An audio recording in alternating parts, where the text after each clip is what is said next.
Thanks very much. Having a quality club is so important if we want to retain members and if we want to get new members. We want them to have, like we've been talking about, that amazing experience when they come.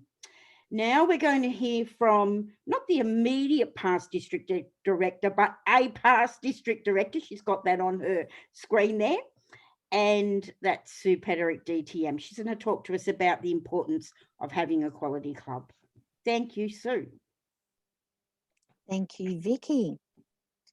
All right, team, what have we got here? We have quality clubs, and that's what we'll be addressing today.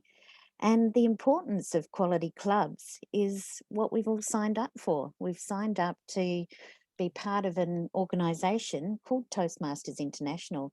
We haven't signed up to the Carl Hughes Club or the Vicky or Namrita Club. We've signed up to the club that fits our culture and something that we enjoy, but it's also part of an organisation called Toastmasters International. So we're all going back to the ground roots of Toastmasters International for our information and for our resources that help support others joining the organisation. So our club quality is what we're focusing on today. But around that, there are so many other things that are very important for you to address when you're thinking about club quality.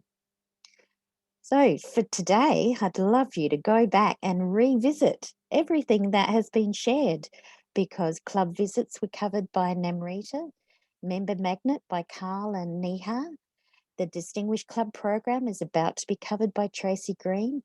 The Leadership Expectations were Danny and Namrita and Carl, and the Speech Contest by Annette. All of those build into the quality and the performance that we can deliver as quality clubs within the organisation. So keep in mind all of the other aspects that you've been shared with today, or shared within this training of district officer training, and keep in mind what you've seen work well as well.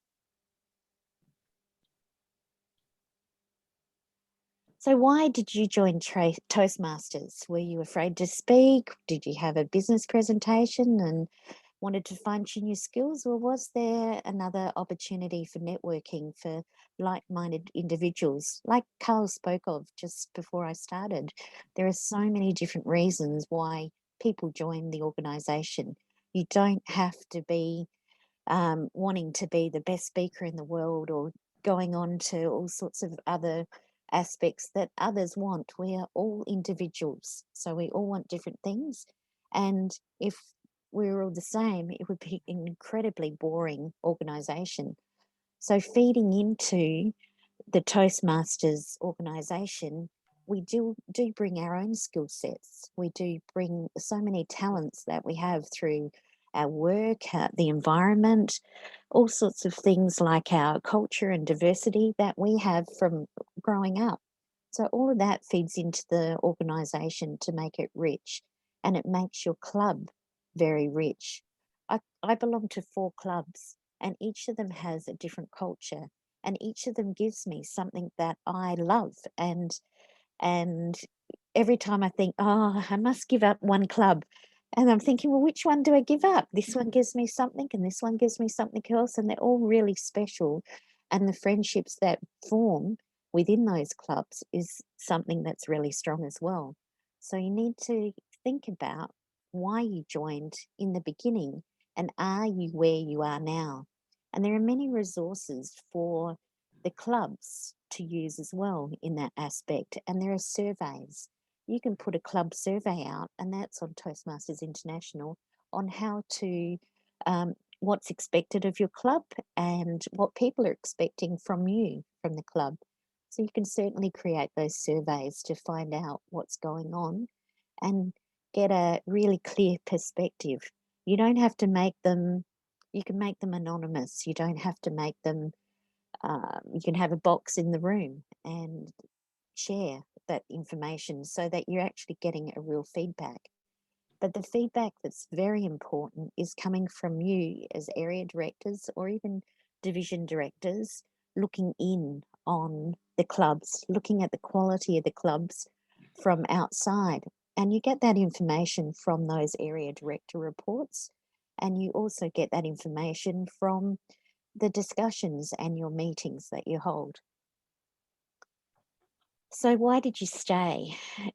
Was it the members, skills and confidence, mentoring, the opportunities? And why was it to do with public speaking and leadership? And what are the best aspects of your club and what makes a quality club? So think of all of those different reasons why you are belonging to the organisation and what quality are you getting out of it. Do you sometimes turn up to meetings and things don't quite work right? But if you're honest with the meeting and honest with the members, you might say something happened and this is why this is happening tonight. Or you might try and keep it that really professional stance of this is how the meeting is going, and you don't highlight those individual discrepancies that might go on. So keep that in mind, how you're going to, your clubs react to situations that occur. And also keep in mind that there are many situations that turn up where you have a conflict of interest, a conflict between club members, a conflict between what you believe is the culture of the club and what you believe they should be doing. As area directors, you have that connection directly with the clubs. So be careful that you're not coming in with this strong fist saying, this is what you should do and this is what is happening. And like Namrita mentioned earlier on, if you have only 2 visits, which are the compulsory, you only see them twice. If you can see the clubs more often, you can see a more relaxed response to your visits and you can actually understand how they're working together. If you visit too early, as was mentioned by an earlier member, you're seeing people just gelling their teams when they're first working together with their leadership teams. So be careful if that is going to be your only club visit, that shouldn't be your report. You should visit again a little bit later to see how they've formed together, because teams take a while to form and get that confidence and that comfortable ability of working together. So keep that also in mind. So the member experience is to do with the quality club environments which lead to member retention. Great meetings make successful clubs, will make clubs very successful, and quality meetings are well planned, well attended, organised and fun. So how do you get something well planned and well organised and fun? Well, you make sure that people know their roles in the club. And to do that, the club executive should be meeting to understand that, or there should be educationals around each of the club roles. There's a booklet called A Toastmaster Wears Many Hats that explains each individual role, which is a valuable resource for handing out maybe in a club membership pack, just so that people have an idea. Some clubs have a complete guideline of what happens within their own club. So it's almost like the structure behind the scenes of what's expected. So you understand that culture as people are being welcomed into the club. Starting and ending on time is very important. People often have things that back directly on to the meeting. So as much as you think, I've got all the time in the world, other people might not have that. So if you are a club that is going to end much, much later than advertised on your agenda, keep in mind that people will get a little bit upset with that because they have signed up for things to happen within the time frame so that they can move on. So if you have people standing up in your meeting and walking out, well, somehow you need to restructure to add a little bit more buffer time. And that buffer time can be picked up by having a break in the middle or can be picked up by doing other things. Keep the meetings really full of variety. As area directors, you can see what's happening in other clubs by popping into other clubs. And when you have your area council meeting, The area directors can share the agendas of other clubs and people can pick up different ideas that will support them. On Toastmasters International, they also have a guide about what can be done at a club meeting, and they have a structure. So there's a lot of pro formas and a lot of templates that are available for the clubs so that they get similar member experience because we all belong to the same organisation. So members are there to improve their communication and leadership skills, and potentially for the quality clubs give members an opportunity to learn and grow. So if you keep the quality, meaning keeping things running smoothly as possible, trying to not cover the holes but support each other, that entices people to have a quality club. All of the evaluations are very important to maintain the quality as well. So the membership, the education and the leadership and the brand are all part of attracting a really quality, good, supportive club. And I'd like to move you all into 4 random breakout groups to discuss this. And when you do discuss this, each group will be given an aspect to work on. One group will be working on membership, and I want you to discuss in that group how you think clubs can attract and retain members, what you might be sharing in regard to the membership. The next group will be talking about the Toastmasters educational program. Despite it being talked about later, this is like a segue into Tracy's session. But this is a warm-up, so how can you help the club members meet their personal and professional educational goals? So think about that, and that's the second group. The third group will only be talking about club leadership. How do club officers affect club quality and the member experience? And the fourth group will be talking about branding. Now, branding has been touched on by Neha already. So to our wonderful Zoom master, are you able to break us out into different groups? I certainly am. What's going to happen is I'll create 4 rooms and each of you will be put randomly in one of the rooms. And then I will either rename the room so that you know, or pop in if I can't rename the room and tell you which subject you'll be going to. I think you will move there automatically, but you may not. So let's just give it a try. Breakout rooms right now. Thank you. Okay, so who is going to be the spokesperson for membership? Who would like to share what happened with membership? And Graham will spotlight you. Oh, I will if you want. Daryl. Whoa, that's big. Hope everyone's having a smiley day. So what do you think about membership and quality clubs, and how do you attract and retain members? We discussed a few things, and Tracy came up with an idea about attracting new members, which I'd not thought of, and that was actually specifically targeting non-English speaking. And through that, they'd come up with the idea of doing flyer translations as well. So instead of just the English, maybe have an alternative, different flyers or different languages on the one flyer. There was also discussion about how to advertise and promote attracting, and that's via Facebook. And also that's an older people probably look through that. The young'uns look through the meetups and Instagrams. So it's all these things to actually be aware of where the best place is to promote. And that could come down to your club location even. And I should say to you, you've got 2 minutes. Okay, I'll keep moving then. Yeah. Another thing was to include hybrid meetings, like our Ballarat Club does hybrid meetings, and look at the alternative to have hybrid meetings if your location is capable of having the technology there, via screen or large screen. And for other people who've got computers or cameras to use. Speechcraft is definitely one to attract new members and even current members to continue on as a part of even a retention. to increase their skills.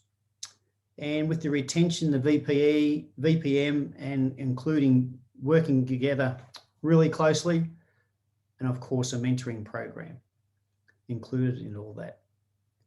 Is my Terrific. time up yet? Can't see the clock. The time is. I think that's sometimes. perfect. All right, who is going to share the Toastmasters education program as a segue for Tracy's segment coming up?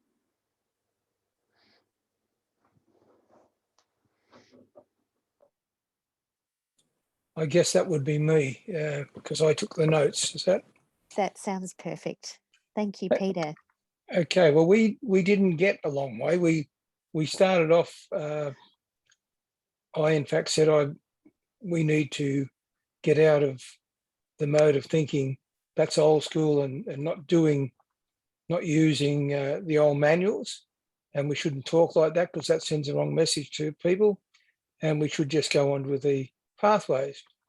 And one of the other people said that we had changes in 2000 and 2008 and 2018, and this is just a constant change and we need to live with that, and that's the way it is. And then we had one member who was has a club of 24 members, said they do it quite differently. They actually use the old manuals because they believe initially, and then they move on to pathways. And I might have this slightly wrong, but this is the way I understood it. And that improves confidence. The reason is that we should improve confidence in public speaking, and they thought that there are some fundamental building blocks that were in the old manuals and aren't in pathways. And we tied the whole time up talking about that, and we were just getting into some serious discussion, and the time was up. So that's where we were at the time. It was quite an interesting basis that this particular club, an area director, is talking about using the old communication manuals for specifics. I guess vocal variety is one, and then moving on to pathways when they're happy, and that seemed to work for that club. But Terrific. we were really just in very serious conversation starting, and then their time was up. So that's what we talked about. Thank you, Peter. And the good thing about this group, we all have access to each other's email address. So over the next week, your contact details will be shared on the district website. And once they're on the website, you can interact with each other. It doesn't have to be only within your clubs and your area. You can interact with other area directors, division directors. You've got their direct contact details, and that will be all on the website. So keep that in mind as well. You won't lose contact. And if you want to discuss something that was brought up in any of these groups, you've already started the conversation and you can continue that. All right, club leadership. How do club officers affect club quality and the member experience? That's me, Sue. Okay, go for it. It's Mr. Spotlighter.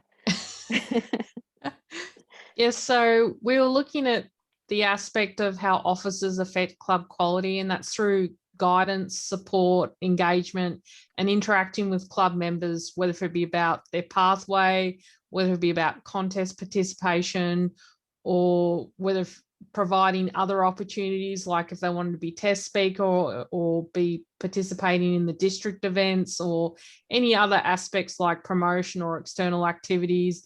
And it's about providing perspective and support overall. But one of the important factors was making sure that the person who's in their role as a club officer understands their role and can coordinate with one another within the team, so that they not only provide opportunity, but have an understanding that this is the role that they've taken on, and they are interested in the role, and they actually not just randomly assigning someone to the role overall, that the person really does have an investment in it, that they're not nudged into the role and you're not scrambling for leaders or anything like that. And that there's a lot of teamwork around that aspect. So from the president to the VP, to the VPM, to the VPR, to the treasurer, to the sergeant arms, that they all become as a teamwork. And it was also about connecting as human beings. So it's about being empathetic to what the member themselves want. So as a club executive, looking at where the member sits at that time, whether if they've just come into the club as a brand new member, what are their aspirations? Why are they there? What are their challenges? You know, is it the fact that they're there because they find it challenging to speak in front of a group, or whether they find it challenging speaking one-on-one? So looking at being empathetic of where the person stands, because people rarely come to Toastmasters for a leadership role. They generally come to Toastmasters for communication.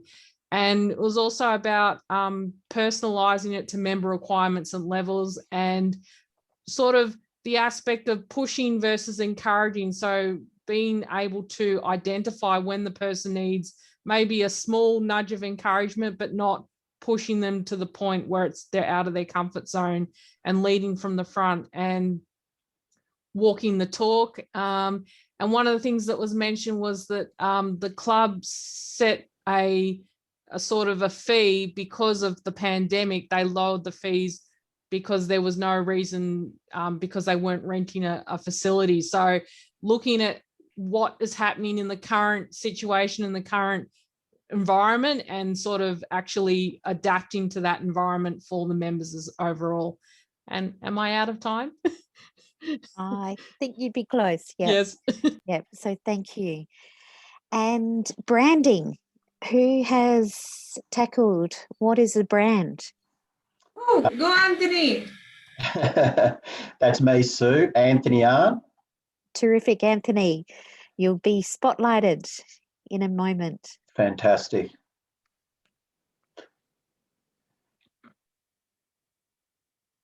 Might need to wave a bit for the Zoom master. Sorry, I can't find you. Do you have your video on? Yes, I do. Oh, you do. I'm sorry. There you are. Yeah. Right there in front of my face. Hi, everyone. Thanks, Anthony.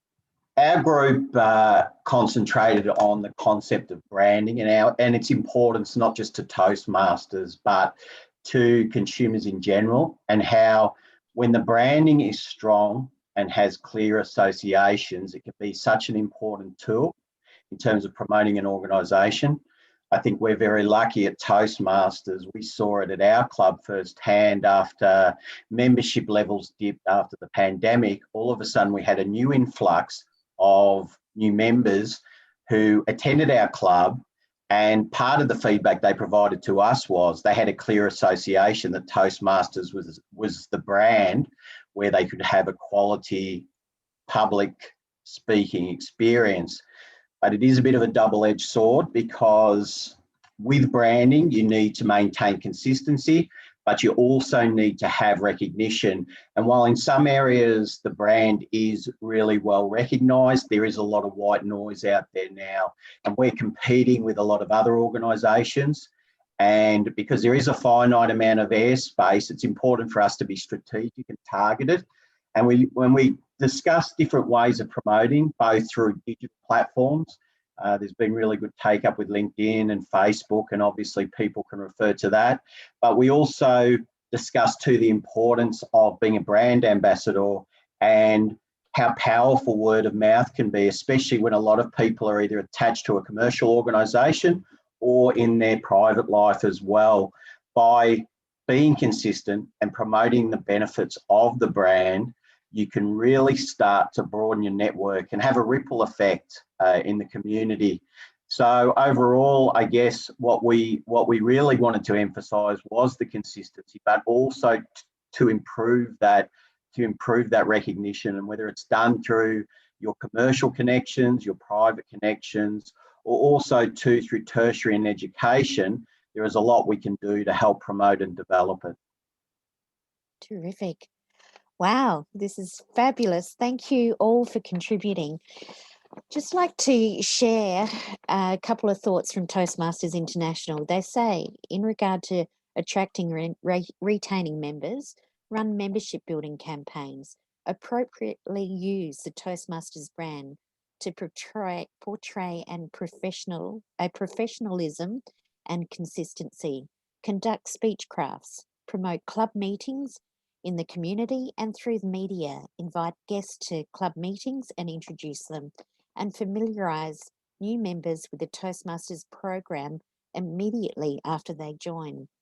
And regard to Toastmasters education, discuss the membership education goals with them, focus on education program and ensure members are aware of all the education opportunities.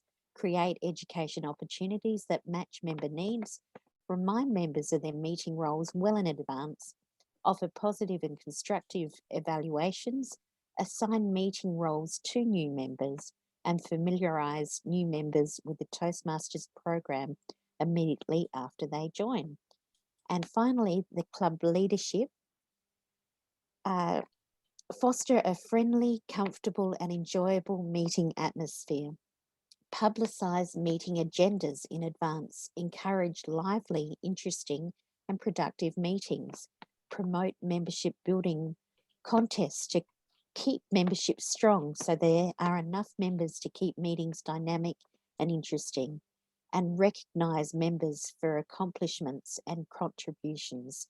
So thank you all for contributing to this part of the session, as well as the 24 comments in the breakout or in the chat that I will read after the presentation. I'm sorry I can't go there now, but I'm sure Namrita, I saw, is following this very closely.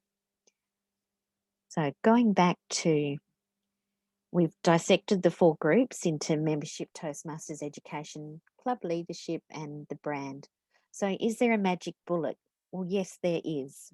There is definitely a magic bullet, and that is teamwork, quality interactions, evaluations, brand excellence, resources, building on skill sets, filling holes to support each other, and being honest. Really be honest with supporting each other and the deadlines. Now I've lost you all for a moment. I'll get back to finding you and go back to my presentation. Okay, so keeping the Toastmaster promise is something that you all do when you attend club meetings regularly, and keep in mind that that's the guideline you sign when you join the organisation as well. So all of those are very valuable key points to adhere to in regard to the organisation. Rita spoke about area director visits before, and I seem to keep losing you all at this stage, so I'll just go back to here. Namrita spoke about many area director visits, and you can certainly engage by following the guidelines in regard to those as well. So keep in mind that you're fostering the club quality by visiting the clubs. And if you don't visit the clubs, if you're unable to visit the clubs, certainly send someone else on your behalf to go and make that connection. So certain things come up in your lives and maybe you can't visit when you wanted to, but certainly send someone else in to support and maybe fill out the information and then feed back to you if something crops up. You can also feed up. So the area director, if you can't do the role, as Danny Street said earlier on, she was supporting other clubs. So as division director, the division directors step in to support the clubs if there's no area director. So there are quite a few area director roles still empty. So try and help share that knowledge amongst your clubs. So maybe someone else can step up and help support the clubs that are missing area directors as well. So you need to build that trust with visiting clubs and make sure you give honest information and follow up with that feedback. Like Namrita showed earlier on, you've got the opportunity of seeing the feedback as well from the area director reports from previously, which the club president will be holding or should have access to. And he should be sharing that with his executive so that you can discuss maybe where things still are missing in the area director visits that you've seen, And I'd suggest you actually don't see the area director report until you've actually visited the club. So maybe go visit the club, get your opinion so you're not swayed by the previous report, but still revisit both reports because everyone has a different perspective and you might be seeing a different quality in the club that the other person might not have seen. So keep that in mind with the visits and the discussion after the visit when you go out and visit the clubs. So keep that all together and keep the conversation free flowing. Sue, your screen is not shared if you have your presentation there. Oh, okay. Well, yes, I was. So I will escape. Well, I hope you all enjoyed that. Oh, it was very good, very good. Yeah. Oh, thank you. That's the problem, Sue, when you have 1,000 things open. That would be right. Okay. Well, I hope you enjoyed those screens I was sharing. What I will do though is I will go and share another screen. This screen here is the competencies for your roles. So when you step in as division director, keep in mind that the competency on skills and knowledge and characteristics and attributes that you have can be picked up in the competency in the middle column and the evidence of the competency in the final column.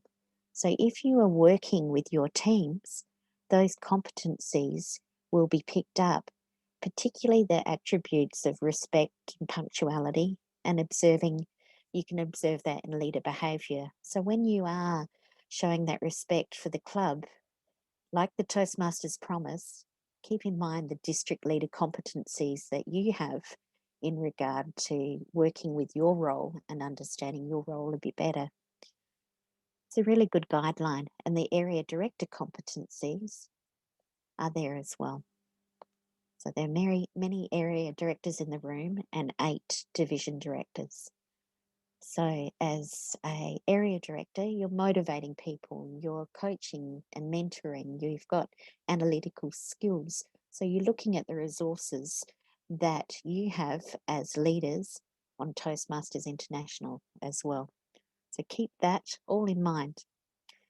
I'll stop sharing this and go back to my presentation. And I'm just going to skip through right down to here. And I'm going to leave it in this format at the moment. A club quality, the quality of a club underlines by moments of truth. So moments of truth is very important. It's been highlighted previously. Namrita spoke of it. You're looking at the experiential learning experience.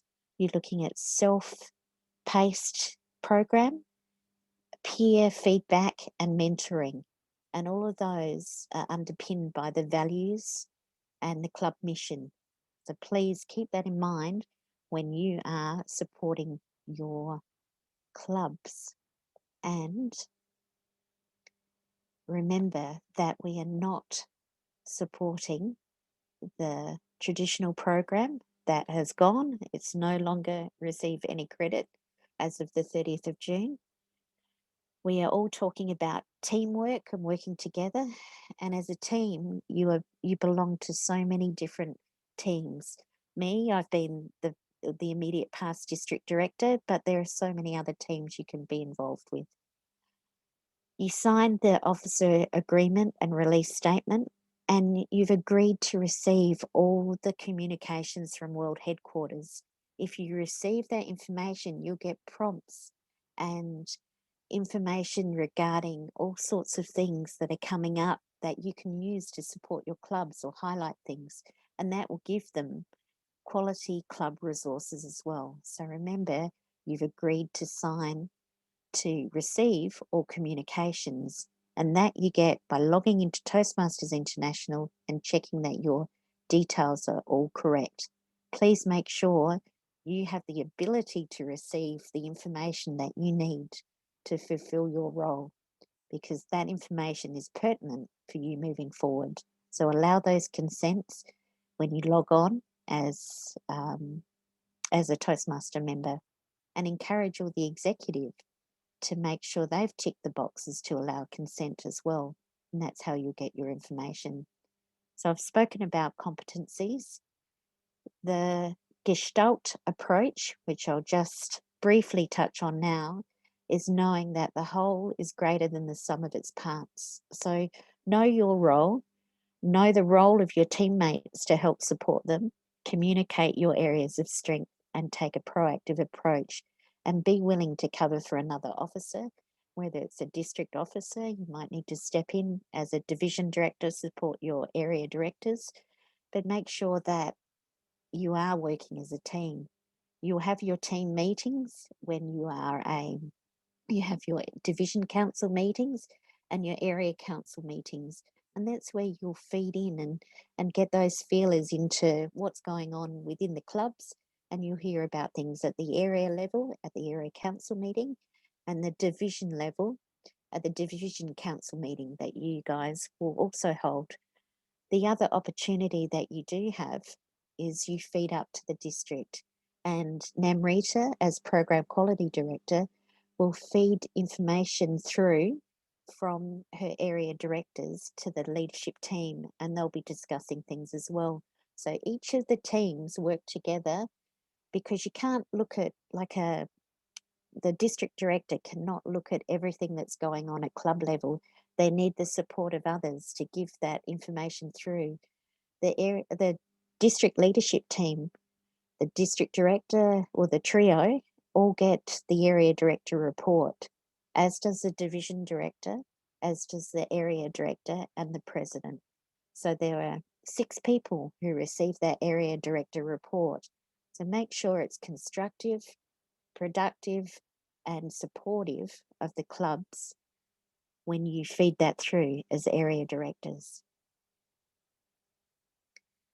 You know the whole team that you're dealing with, and on the service to members map, you'll find where you need to feed into. So as area and area council members, you will have a meeting with the area director, the secretary, the club presidents, the club VP and the club VPM, and division council members will interact. So all of this is helping to build that quality and discuss the quality within your clubs. And within and beyond club level, keep an eye what's happening within your quality clubs. There are 7 roles voted on annually by club members at the first meeting in May. All of that information feeds through so that you might not have you have the same 7 people to work with and see what's going on, but not all of those roles are filled. And try and encourage the clubs to have those roles filled, because that will certainly support you in moving on and having a quality club. Because the more the workload is spread, the better it is for everyone to have the ability to achieve in their roles. Remember the immediate past president, they're important, and hopefully they've shared their resources with the team, and there are many other opportunities to exceed and grow in the organisation. So quality clubs come from those willing to support each other, combined with the resources and skill sets. Understanding the demographic of each club you're working with is important and building on the club culture. The brand and the TI resources give you the templates to support being part of this organisation. And you're part of Toastmasters International. So the magic bullet is you. You carry the torch for TI. Make sure you use it wisely. Back to you, Mr. Zoom Master and Madam Toastmaster.